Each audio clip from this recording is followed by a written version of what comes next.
They've run out of room at the morgue, but they haven't run out of respect for the dead at Cremona Hospital.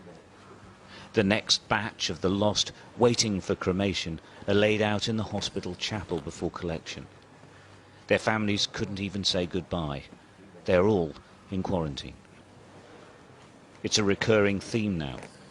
Everyone dies alone.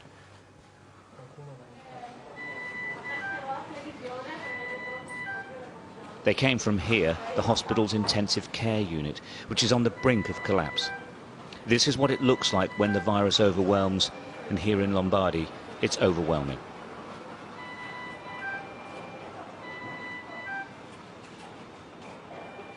These patients are critically ill. In all probability, they won't make it. The staff have no cure available to them. They're just trying to keep them alive. Every 13 to 16 hours, they turn the patients over to relieve the pressure on the lungs. Without doubt, she wouldn't survive without constant attention. The patients are highly contagious. Where possible, they're observed from a distance, but most of the time, that isn't possible.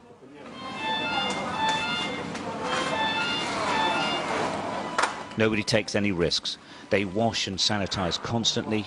Gloves, masks and protective clothes are regularly changed. In truth, these men and women are exhausted. The system is at breaking point, and they are as well. But they keep going. They aren't the front line in this war. They are the only line. It's a very dangerous, is a disaster, is a tsunami. And we are here 12 hours a day. Only we are go to home for a few hours and come back here for the work, because we are here for the patients.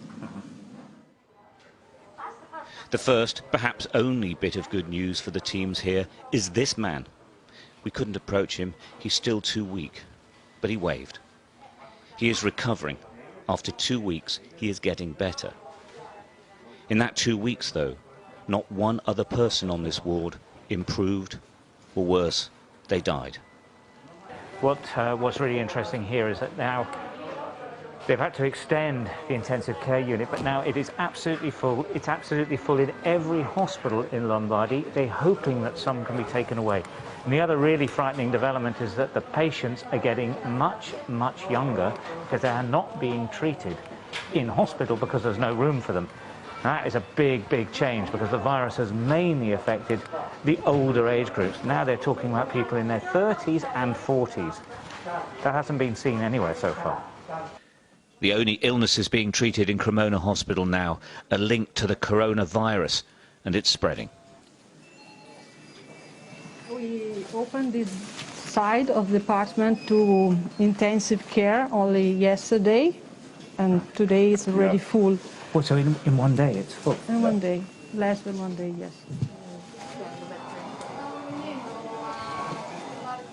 Emanuela Catenacci is a neurosurgeon normally.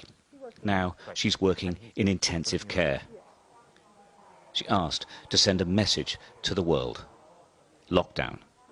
If you can see what's happened in another country or in another part of your country and wait to do something, I think now it's not more an option. Maybe at the beginning we didn't know exactly what would be happen, but now we know what happened. It's you don't think that it's happening here and it can't happen everywhere else. It will. Because it will, if you don't do anything to stop it. In Lombardy, they haven't run out of hope, but they're struggling with pretty much everything else. They're waiting for the epidemic to peak, but it could be weeks. It could be much longer. Stuart Ramsey, Sky News, Cremona, Italy.